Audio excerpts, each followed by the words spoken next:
Jeffrey Keene is a retired firefighter.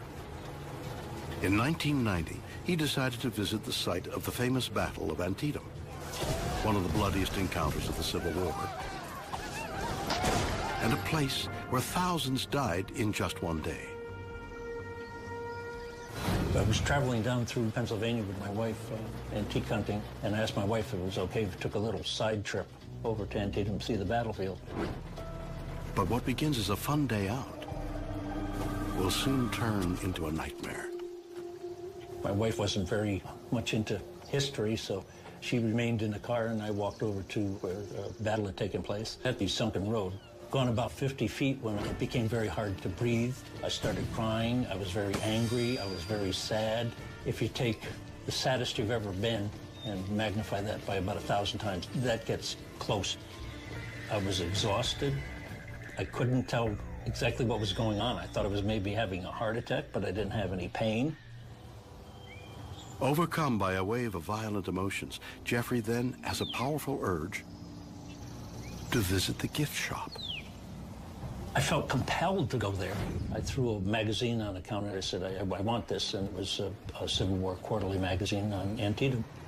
To this day, I don't understand what exactly happened. For the next 18 months, Jeffrey's life returns to normal. Until one night, when he attends a Halloween party. It was a really nice party. They'd spent a lot of money on the decorations. They had hired a palm reader. And I sat down in front of this woman, and she took my hands, and I told her the story of what happened in Antietam. As Jeff tells his story, the palm reader suddenly becomes uneasy. She's sitting there shaking her head, and she dropped my hands a few times. And then she drops a bombshell. She believes Jeffrey was at Antietam in a previous life. She said, you died there, but you hung around for a long time. I said, just let me ask you one question. Are you sure he was dead? She said he was full of holes. That's one thing I'll never forget. The bizarre encounter will lead Jeffrey on a journey in search of the truth. The next day, I took my wife to work, and I remembered the magazine that I had to have. I had it for a year and a half and hadn't read it. I opened it up to the section on Antietam where I had had the experience, and my eyes skimmed down the page, and I see a photograph of a general. As Jeffrey stares at the photo, he is stunned by what he sees. I look over, and this picture says General John B. Gordon, and when I see the face, I tell people I know the face very well. I shave it every morning. And unless you're unfeeling, unthinking, completely drained of any type of emotion, it's going to have a bit of an effect on you, even if it's just awe and wonder.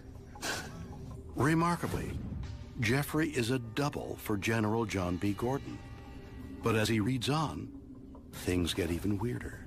I read in the story he had been wounded 5 times that day. He was shot through the face, and I figured he had probably been killed there. John B. Gordon was a general of the 6th Alabama Regiment, a hero who was shot in the bloody Battle of Antietam. Could there be a link between Jeffrey and a general who had died nearly 200 years before him? Suddenly, Jeffrey makes another startling connection. It was on my 30th birthday. At 12 midnight, I got such a horrendous pain in my jaw. It radiated down into my neck. I know what it feels like to be shot through the face. That's how bad it hurt. Was Jeffrey's mysterious pain somehow related to General Gordon's injuries? Gordon was 30 years old when he was shot through the face. Same age. That was 10, 15 years before I ever heard Gordon's name. It wasn't like this was worked backwards. I heard about Gordon's wounding. I went over to the hospital, made him fudge up some documents that mimicked the wound that Gordon had more than 100 years before. Kind of hard to do. And I have the documents to prove the hospital visit. Could all these remarkable similarities be explained by coincidence? Jeffrey believes there's only one answer. I don't need any more proof that there's reincarnation because of all the things that happen to me. We never die. We're continuous. We always have been, we always will be. That's how Gordon found me at Antietam. I always say it's the other way around from what people think. I'd say Gordon found me, where our hearts touched at Antietam. What an extraordinary story. Did a Civil War general who died over a century ago reincarnate, jump into Jeffrey Keene's body, and continue his life through Jeffrey's eyes? Are we all in a continual cycle of birth and rebirth, simply interchanging bodies as we go? And if so, this raises yet another question. Do we get to choose? I mean, who was I before I was who I am now, and who will I be next? Could I be you? Now that is definitely weird. But what? Dr. Cynthia Myersberg is a Harvard psychologist. She believes reincarnation is simply a function of how we deal with memories. Something odd happens, and people go looking, as we all do, to make sense of their lives. If you have a rich imaginative ability, it becomes very difficult to distinguish between something that's a record of perception and a record of imagination.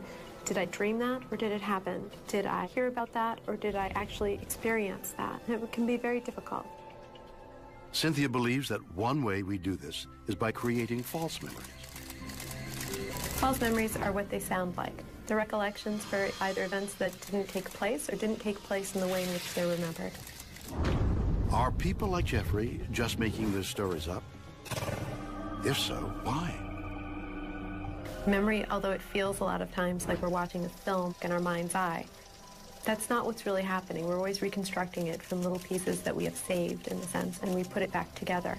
And our brain fills in for us the missing parts. The way we measure false memory propensity in the lab is we use something called the DRM, or Dease-Roediger-McDermott paradigm. What the paradigm consists of is we present people with lists of words. In our lab, they listen to them. Then they're asked to write down, without guessing, only those words they're certain they've heard. What makes the task tricky is that each list of words, there's a word that isn't on the list, but is related to all of the words on the list. So the words might be sour, bitter, sugar, honey, and so forth. But the word sweet is never said. In the lab, past life memory participants were much more likely to endorse having heard words that they didn't actually hear. However, they were no different in terms of being able to correctly identify words that they did hear.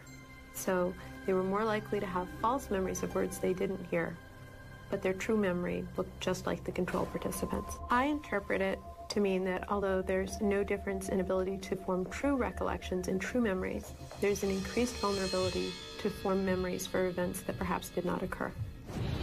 An emotional collapse at a Civil War battleground leads a man to believe he is the reincarnation of a dead general. Is it possible we all have past lives